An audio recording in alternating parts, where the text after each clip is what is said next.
자, 의제 토크 만나보도록 하겠습니다. 수익률의 나침판이 되어줄 주식 이야기 의제 토크. 오늘은 반도체주 이야기 저희가 한번 나눠보도록 하겠습니다. 오늘 우리 증시의 상승 견인을 한 것이 바로 반도체주였습니다. 이 시가총액 상위 종목을 중심으로 한 이 수급 유입에 힘입어 코스피가 2200선을 탈환을 했는데요. 반도체 수출이 전년 동기에 대비 16.6% 급감했다는 소식과 함께 삼성전자 1분기 실적 어닝 쇼크를 예고했고요. 디램 가격 하락 등 이 먹구름만 가득한 상황에서 이 상승하고 있는 반도체 투톱을 보는 시선이 엇갈리고 있습니다. 자, 이런 상황에서 과연 반도체주를 어떻게 바라보는 것이 좋을지, 또 대응 전략은 어떻게 짜보는 것이 좋을지 오늘 불기둥팀과 함께 이야기 나눠보도록 하겠습니다.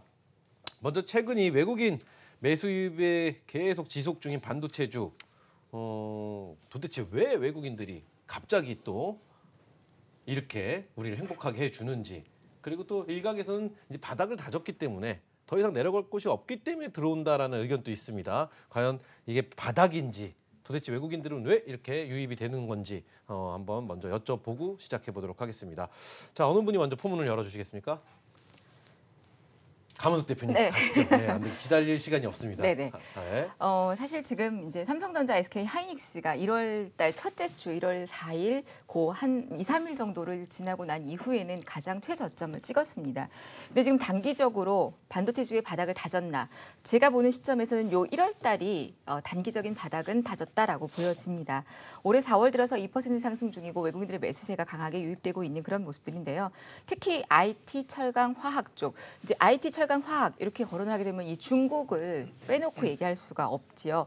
경기에 대한 민감도가 높은 그런 업종들 위주로 상승세가 이어지고 있는데, 사실 이게 얼마 전까지만 해도 뭐 경기 침체다, 또 뭐 이런 부분들 때문에 또 미국의 장단기 국채 금리에 대한 역전 현상들로 인해서 시장이 굉장히 대세 하락이다라는 불안한 그런 심리들이 불거져 나왔었습니다. 근데 이 부분들이 살짝 이제 역전이 됐던 게 또 이 미국의 내년에 금리 인하된 부분들이 언급이 되기도 했었고, 또 하나는 이제 국내 증시가 중국의 제조업 경기에 반등, 제조업 지수에 대한 반등들이 반가운 시각으로 다가왔던 게 아닌가 싶습니다. 그래서 중국의 제조업 구매자 관리자 수가 이 14개월 이후 최고치를 기록하는 흐름들, 또 3월 서비스 PMI 지수도 54.4를 기록하면서 전월에 51.1에서 대폭 개선된 흐름이었습니다. 이게 바로 2018년 1월 이후 14개월 내 최고치의 흐름들인데, 지금 이 국내 증시, 이제 중국 증시 같은 경우에도 지금 보시면 중국 증시가 최근에 박스권을 돌파하면서 굉장히 상승된 모습을 보여주고 있는 듯하지만,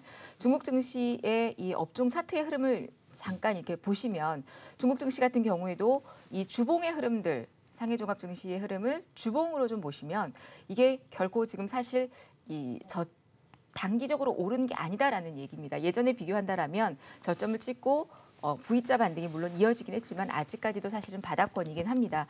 물론 이 부분들이 장기전으로 갈 수 있을까라는 부분은 아직 제가 이제 뭐 이렇다 저렇다라고 확정져서 말씀드리기에는 하반기 쪽으로 좀 더 거슬러 올라가 봐야 알겠지만, 이 반도체 부분들은 여태까지 이 삼성전자나 SK 하이닉스의 실적을 주도했던 메모리 반도체에 대한 부분들이 서서히 하반기로 갈수록 시스템 반도체 사업 쪽으로 변환이 될 수 있기 때문에, 일단 큰 반도체의 흐름으로 봤을 때는 지금 단기적인 흐름은 바닥을 좀 다진 그림들이 아닐까. 그래서 물론 지금 외국인들의 자금들이 유입되고 있는 것들은 단기적으로 외국인들의 자금들은 크게 들어왔다가 크게 빠지고, 또 다음 들어올 때는 더 소량 들어오는 그림들이 있긴 합니다. 그리고 외국인들이 투자할 때는 대형주의 투자가 있기 때문에 반등이 나오긴 하는데요. 전체적인 그림으로는 1월달 흐름을 바닥은 다졌다라고 보여지고, 그래도 지금은 순환매 흐름으로서 일단은 이제 중형주들의 반도체도 관심을 가져야 되지 않을까라고 보여집니다. 좋습니다. 자, 이어서 우리 김병전 대표님께 한번 여쭤보도록 하겠습니다. 외국인들이 이렇게 계속 유입이 되는 이유 한번 여쭤보면서 우리 대표님께도 같은 질문입니다. 반도체주 이제 바닥을 다졌다고 보시는지, 아니면 좀 더 남았다고 보시는지 궁금해집니다. 이미 이제 제가 볼 때는 이제 바닥은 이제 찍었다고 보는 거죠. 이제 삼성전자, 이제 SK 하이닉스 이제 지난 1월달 가격을 보면 이제 SK 하이닉스 같은 경우는 이제 6만 원대, 그다음에 그 삼성전자 같은 경우는 이제 3만 원 후반대가 이제 거의 이제 바닥으로는 이제 보여집니다. 그래서 일단 이제 삼성전자 이제 1, 4분기 이제 실적 발표가 이제 저는 이제 변곡점이 아니겠냐 이렇게 보고 있는데 아마도 삼성전자 가이던스가 아마 4월 5일 날 나오죠. 4월 5일 날 발표가 될 텐데 삼성전자의 실적이 자 예상보다 얼마나 이제 부진할지가 관건입니다. 근데 삼성전자에서 이미 이제 이실직고를 했습니다. 예고를 했습니다. 우리 뭐 실적 별로 안 좋습니다. 이제 그런 부분이 이제 일단 주가 이제 상당 부분 이제 반영된 그런 부분도 있고요. 그래서 모 증권사에서 나온 걸 보면 그 1사분기 그 삼성전자 단기 순이익이 약 한 5조 한 8천억 정도 예상되어지는데 작년에 보시면은 작년 1사분기에 보시면은 그러니까 2017년도죠. 2018 죄송합니다. 2018년 1사분기죠.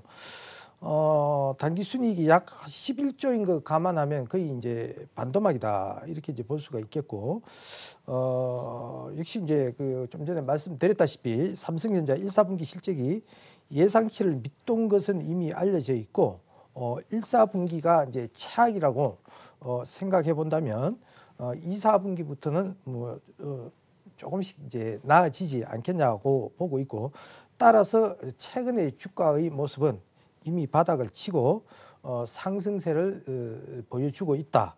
이렇게 보시면 되겠습니다. 그렇지만 당분간 그 반도체 가격이 1사분기뿐만 아니고 2사분기, 3사분기 조금 더 하락할 가능성이 많기 때문에 추가적인 상승 여력은 좀 어렵지 않겠냐 이렇게 보고 있습니다. 그러시군요. 좋습니다. 자, 끝으로 우리 김동현 대표님. 네. 외국인들이 유입이 좀 늦었다라고 보고 있거든요. 저는요. 네. 진작에 좀 와주지. 애를 바짝바짝 태우다가 들어오는 이 이유에 대해서 한번 여쭤보면서 네. 반도체주 바닥을 다졌는지 같이 한번 여쭤보도록 하겠습니다. 네, 지금 제가 생각했던 연초에 생각했던 스케줄보다 모든 일정들이 한 달 정도 늦어졌습니다. 네네. 왜냐하면 지난 북미 정상회담 2월 28일 날 있었던 회담에서 일단 어깃장이 나면서 관련된 이슈들, 그러니까 미중 간의 협상도 한 달 정도 딜레이가 됐고요. 관련되는 내용들이 전부 다 뒤로 미뤄지면서 모든 그 글로벌적인 이벤트 자체가 한 달 정도씩 수년이 됐다고 보시면 되는데, 그래서 제가 생각했던 건 원래 3월 초부터 강한 슈팅이 나오는 시장이었으나 이게 지금 한 달 정도 이연이 된 끝에 4월부터 시작이 되고 있다는 것이고, 지금 올라가는 배경에는 일단 오늘도 뭐 저녁 뉴스로 나오고 있습니다만 미중 간의 무역 협상에 대해서 지금 합의문이 작성 중이다라는 얘기도 나오고 있고요. 어제 같은 경우는 그 최근에 반도체 경기를 옥죄했던 부분 중에 하나가 인텔 쪽에서 CPU가 제대로 공급이 안 된다는 부분이었는데, 어제부로 해서 인텔에서 한 50종류의 CPU 새로운 버전들을 공개를 함으로써 이런 문제가 좀 해소가 되고 반도체에 대한 수요 부분이 좀 확장될 수 있는 계기가 마련이 됐다라는 데 좀 이유가 있겠고요. 무엇보다도 뭐 앞서서 우리 강은숙 대표님도 말씀 주셨지만 미국이나 중국의 경제 지표 같은 것들이 몇 달 만에 가장 좋은 그 경제 지표가 발표가 되면서 흔히 말하는 아래 공포가 사라지고 있음에도 불구하고 미국 연준에서는 금리는 올해 안에 적어도 안 올리겠다라는 그런 점이기 때문에 시장이 완전하게 정상적으로 작동됨으로써 역시 신흥국 쪽으로 돈이 다시 몰리고 있는 상황인데, 우리나라에서 대표적으로 살 수 있는 종목이 뭡니까? 시가총액 1, 2등 종목밖에 없거든요. 그 나머지는 레벨이 한참 좀 떨어지는 종목이기도 하고, 삼성전자 같은 경우는 어저께 뉴스를 보셨겠지만 세계에서 세 번째로 순이익이 많이 나는 회사거든요. 그런 회사 안 사고 뭘 사겠습니까? 올해 감익이 된다 치더라도 작년, 재작년에 많이 벌어놓은 고간이 털리는 건 아니거든요. 그러니까 그런 차원에서 봤을 때는 굉장히 좀 의미가 있는 지금 매수세가 한참 들어오기 시작하는 상황이고, 아까 캐스터께서도 말씀하셨지만 특히 3등 업체인 D램 쪽에 마이크론이 감산을 하기로 했다라는 게 흔히 말하는 치킨 게임에서 3등이 일단 접어주고 들어가는 분위기라 1, 2등은 굳건한 자리를 지킬 수 있다라는 그런 점에서 봤을 때 앞으로 독점적인 지위가 더 유지될 수 있다라는 거, 그런 관점에서 지금 매기가 강하게 쏠리고 있다. 그리고 주가 공학적으로 보시더라도 1분기보다 2분기가 조금 더 안 나올 수도 있습니다. 지금 그 반도체 단가 떨어지는 상황을 보면 조금 더 안 나올 수 있지만 2분기가 바닥이라고 보면 뭐 익히 아시겠지만 6개월에서 9개월 정도 선행하는 주가 입장에서 봤을 때는 작년도 연말쯤이 이미 선행되는 주가를 봤을 때 바닥을 쳤다 이렇게 공학적으로 생각을 하셔도 되기 때문에 이미 바닥은 확인이 된 거고요. 이제 위쪽으로 얼마나 가느냐가 남은 상황이라고 생각을 하시면 될 것 같습니다. 그래요, 좋습니다. 근데 또 일각에서는 반도체주 중에서 투톱에만 너무 의존도가 높은 거 아니냐라는 의견도 많이 나오고 있습니다. 물론 삼성전자나 SK 하이닉스의 의존도가 높기 때문에 뭐 어쩔 수 없다라는 또 의견도 나오고 있고요. 과연 삼성전자와 SK 하이닉스 언제까지 올라가 줄지 이것도 궁금하면서 코리아 부활, 반도체 코리아의 부활은 과연 이루어질지 아까 3등 기업에 대한 이야기도 잠깐 짧게 언급해 주셨는데 여러 가지가 좀 궁금해집니다. 우리 김동엽 대표님께 다시 한번 질문 드려볼게요. 먼저 네. 시작해 주시죠.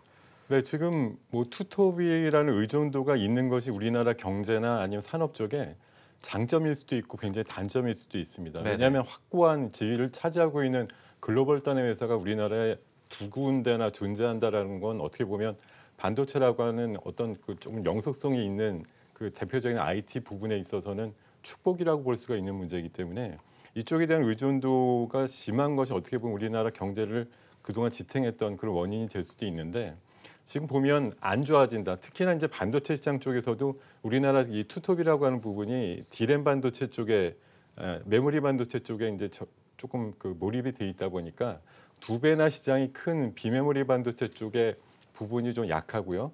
메모리 반도체 가격의 단가에 의해서 손익이 많이 좌우가 되고 또 우리나라 전체 기업들의 영업이익의 한 50% 정도를 두 회사가 차지하다 보니까 두 회사가 영업이익이 안 나오면 우리나라 전반적인 영업이익이 줄어드는 그런 상황 같은 것들은 좀 구조적인 문제라고 생각이 들어서 얼마 전에 정부에서도 뭐 수출이라든가 이런 쪽에 있어가지고 2차 전지라든가 콘텐츠라든가 그 외에 한 5가지 정도의 신성장 산업을 키워가지고 조금 대체를 해보자. 그 어떤 의존도를 조금 완화시켜보자. 이제 이런 그 정책들을 좀 내놓고는 있는데요. 어찌됐든 지금 상황에서 우리나라 경제 구조상 반도체 투톱의 의존도는 여전히 앞으로도 최소한 몇 년 이상은 지속될 수밖에 없다라고 보이고 반도체 부활은 지금 앞서서도 잠깐 언급을 드렸지만 메모리 반도체 속의 어떤 그 단가에 의해서 의존되는 이런 부분을 탈피하기 위해서 최근에 삼성그룹 같은 경우도 뭐 2030년까지 비메모리 시스템 반도체 쪽 글로벌 1등을 하겠다라는 장기적인 목표를 세웠듯이요. 반도체 내에서도 훨씬 시장이 큰 비메모리 쪽에 집중하거나 새로운 신성장 동력 쪽으로 정부의 정책도 좀 집중되면서 이렇게 된다고 하면 반도체의 어떤 부활이라든가 이런 부분은 중국 쪽의 반도체 굴기가 최근에 그나마 미국 쪽의 견제를 통해 가지고 잠시 주춤될 수 있는 상황이라서 초격차를 유지할 수 있는 그런 상황이기 때문에 부활의 기회는 다시 지금 맞이하고 있다. 이런 관점에서 좀 접근하셔도 될 것 같습니다. 그래요, 좋습니다. 우리 가문숙 대표님께 여쭤볼게요. 지금 우리 김동엽 대표님은 투톱 체제는 한동안 계속해서 이어질 것이다 이런 의견 주셨습니다. 자, 그럼 가문숙 대표님한테는 이거 한번 여쭤볼게요. 반도체 코리아의 부활 과연 이루어질지 이게 제일 궁금한 부분이긴 합니다. 어떻게 보시나요? 근데 사실 반도체 코리아의 부활이라고 얘기하셨는데 부활이라는 건 죽었다. 굉장히 잘 살다가 그렇죠. 이제 네. 죽었다가 다시 살아나느냐라는 그렇죠. 의미로 볼 수 있는데 우리 김 대표님이 지금 말씀하신 것처럼 사실 삼성전자나 SK 하이닉스에 대한 실적 부분들은 그동안 너무 좋았기 때문에 기대감들이 컸기 때문에 지금 1분기 실적 또 4분기 실적 이번 이제 2분기 실적에 대한 부분들이 우려감으로 또 예전 실적에 비해서 이제 줄어들었다 이런 부분들이지 이걸 갖다가 사실은 부활이다라고 할 만큼 너무 안 좋지는 않았다라고 저는 생각을 합니다. 그래서 이게 뭐 이제 부활이다라기보다는 지금 현재 그림에서 1, 2분기 때 안 좋았던 실적들이 3분기 때에는 이 메모리 반도체에서 다시 비메모리 반도체나 시스템 반도체 쪽으로 해서 연계가 되면서 다른 방향으로 해서 삼성전자가 그동안에 버려들였던 메모리 반도체 쪽으로 해서 버려들였던 현금 부분들을 다른 쪽에다 투자를 하면서 이 5세대 이동통신이라든지 인공지능이라든지 이런 돌파구를 통해서 반도체 부활이 이루어질 것으로 저는 보여집니다. 그래서 이걸 굳이 부활이라는 단어를 쓰지 않아도 되겠다라는 얘기를 말씀을 좀 드리고 싶고요. 네. 만약에 그게 아니라면 우리 삼성전자의 주가가 1월 달에 이렇게 하락을 하고 1년 이내에 이런 실적의 악화가 장기화될 것이었다라면 이렇게 주가가 반등이 바로 나오지 않았을 것이다라는 말씀을 먼저 드리도록 하겠고요. 먼저 이제 그 하나 중요한 건 국내 증시의 흐름들이 우리 증시만 독보적으로 움직이는 게 아니라 이제 글로벌 증시의 흐름들을 타고 가기 때문에 앞서 우리가 말씀드렸던 것처럼 중국의 PMI 지수라든지 미국의 경제 지표 이런 모든 것들이 좋아지면서 위험 자산에 대한 심리들이 선호가 되면서 이렇게 자금이 들어왔다라고 보여집니다. 그래서 하반기에도 우리가 사실은 하반기에 시장의 흐름이 하락 쪽으로 무게를 실었었는데 이런 흐름들이 글로벌 증시의 전체적인 흐름들이 상승 흐름으로 이어져 간다라면 삼성전자, SK 하이닉스도 마찬가지로 지금의 흐름에서는 더 좋은 그림들이 이어질 것이다라고 보여지고요. 이 반도체 코리아의 다시 이 승승장구의 그림들은 이 메모리 반도체뿐 아니라 5세대 이동통신이나 인공지능 또 최근에 보면 종목들이 여러분들 이 자율주행 관련주들이 상한가에 진입을 하고 또 로봇 관련주라든지 이런 종목들이 빠르게 움직이고 회전되는 흐름들을 보실 수가 있습니다. 그래서 자율주행 특시라든지 이런 반도체 또 중형주 이런 흐름들로 해서 전체적인 시장 분위기를 끌어갈 수 있을 거다라고 보여집니다. 네. 그래요, 좋습니다. 마지막으로 김병준 대표님. 자, 반도체 아까 그 부활이란 말은 맞지 않다라고 해주셨으니까 반도체 코리아의 옛 명성을 다시 한번 찾아올 수 있을지 한번 여쭤보고 싶습니다. 어떻게 보시나요? 그래서 이제 단순하게 우리가 이제 사실 이제 반도체 중에서 우리가 그 메모리하고 이제 크게 이제 비메모리 이렇게 이제 크게 두 가지로 나누거든요. 그래서 우리나라 같은 경우는 비메모리가 굉장히 좀 취약한 그런 상황이거든요.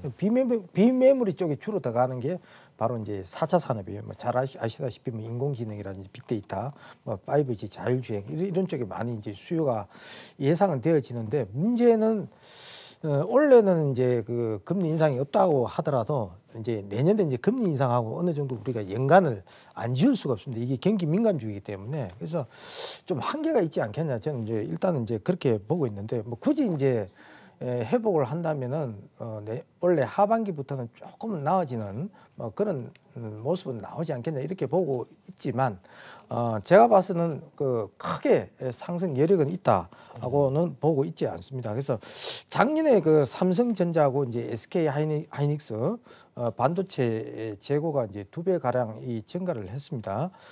다만 이제 하반기부터는 이제 재고가 이제 줄 것으로 이제 예상이 되어지고 예년 수준으로 좀 되돌아가지 않겠냐 이렇게 보고 있는데 작년에 그 반도체 재고가 이제 큰 폭으로 이제 증가한 이유는 호황기가 지난해 말부터 이제 급격하게 이제 꺾였기 때문이고 2016년 말부터 반도체 초호황기가 이어지면서 공급을 늘려왔습니다.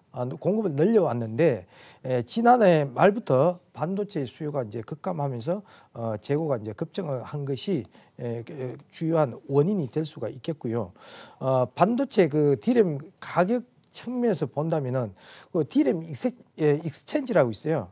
그래서 이 반도체 가격 조사 업체인데 반도체 가격 올 하반기까지 하락하지 않겠냐. 하반기까지. 그래서 결국 3분기 이후 뭐 반등한다면은 원래 3분기 이후부터 서서히 이제 부활하지 않겠냐 이렇게 보고 있습니다. 네, 좋습니다. 자, 이제부터 또 시청자분들이 또 가장 궁금해하는 내용입니다. 5G 얘기인데요. 5G가 이 반도체주의 새로운 활력이 될지에 관한 질문과 동시에 그렇다면 관심 가져볼 만한 반도체주는 어떤 것이 있을지 두 질문을 한 번에 드려보도록 하겠습니다. 자, 이번에는 우리 김병준 대표님 먼저 시작해 주실까요? 네. 네. 5G 반도체 뭐 일정 부분 뭐 영향은 있겠죠. 뭐 영향이 있다 이렇게 보고 있는데 5G가 이제 한력수뿐만 아니고 2분기 이제 3분기 스마트폰이라든지 이제 그 PC 이런 쪽에 이제 계절적 수요가 증가하는 시점입니다. 그래서 반도체 수요를 이제 견인하지 않겠냐 이렇게 보고 있고요. 5G와 관련해서는 5G 이제 서비스라든지 신규 플랫폼이 증가하고 따라서 이제 반도체 재고가 어느 정도 소진하고 뭐 활력은 어느 정도 되찾아갈 것이다 이렇게 보고 있습니다. 네, 그래요. 그렇다면은 반도체주에서 관심 가져볼 만한 종목들 뭐가 있을까요? 예, 반도체 관련주 중에서 뭐 최근에 이제 그 부상하고 있는 것이 이제 정부 정책 수혜주 중에서 이제 비메모리 반도체를 굉장히 강조하고 있지 않습니까? 뭐 네페스라든지 뭐 여러 가지 이제 종목이 있는데 알파홀딩스, 오늘 칩셋 미디어가 있는데 이게 오늘 또 장중에 또 상한가 들어갔죠. 그다음에 하나 마이크론 이 있는데 저는 이 중에서 이제 어버브 반도체를 이제 주로 이제 보고 있습니다. 그래서 어버브 반도체는 이제 그 비메모리 반도체 설계 전문 업체예요.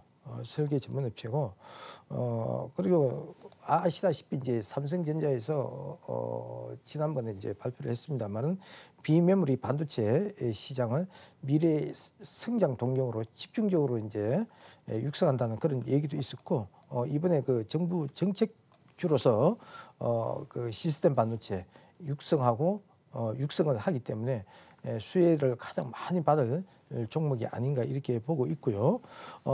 이 어버브 반도체하고 관련해서 매출을 보면 굉장히 견실한 업체예요. 매년 그 매출이 꾸준히 그 증가를 하고 있고 영업 이익률도 연평균 한 7% 이상 되는 견실한 업체다 이렇게 보고 있습니다. 그래서 최근에 주가의 흐름도 보시면은 단기적으로 이제 급등한 이후에 거래량도 증가를 하고 있고 그래서 중단기 목표가는 한 8,000원 정도 이렇게 보고 있습니다. 네, 좋습니다. 자, 우리 김종현 대표님. 같은 질문입니다. 5G 반도체주의 새로운 활력이 될지 또 관심 가져볼 만한 반도체주는 어떤 종목들이 있을지 궁금해집니다. 좀 짧게 말씀 좀 부탁드리겠습니다. 네, 저는 뭐 한마디로 말씀드리면 5G가 답이다, 해결이다, 해답이다라고 말씀드릴 수가 있겠고요.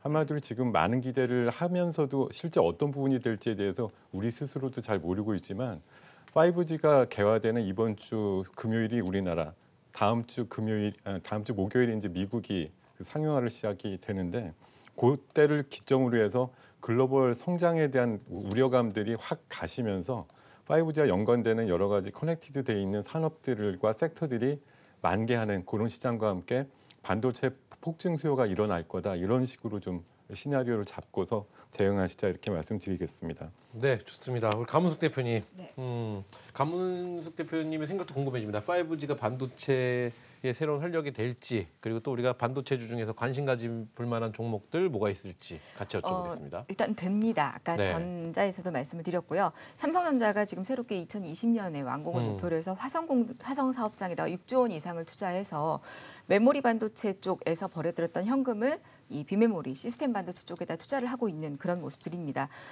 그래서 지금 이재용 삼성전자 부회장도 비메모리 반도체 시스템 반도체 쪽에 굉장한 관심을 가지고 있고 이쪽 시설 투자 규모는 갈수록 커질 거다라고 보여집니다.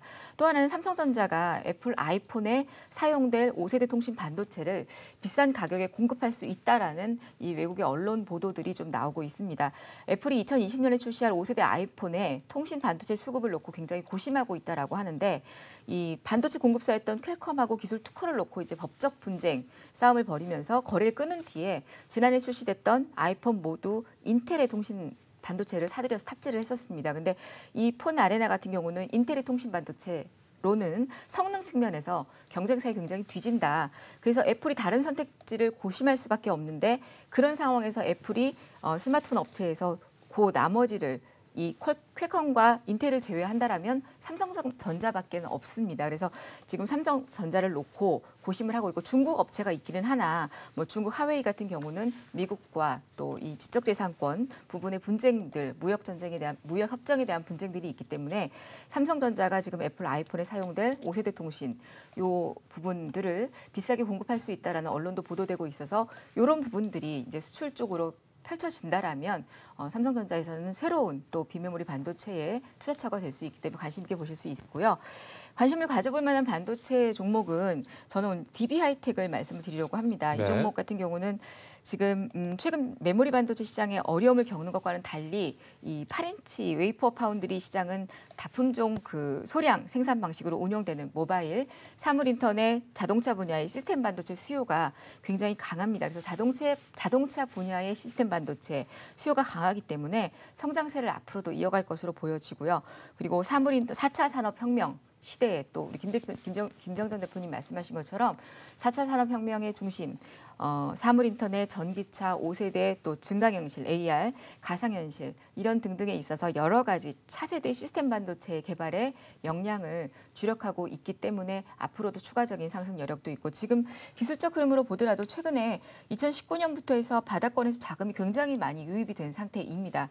기술적인 흐름으로도 보시면 손절 매수가 한 13,000원 정도 관심을 가지시면 좋을 듯하고요. 손절가는 11,500원 정도 보시고 목표가 단기적으로도 17,000원 정도 보시고 대응을 하시면 지금 충분히 저점 구간이다라고 보실 수 있을 듯합니다.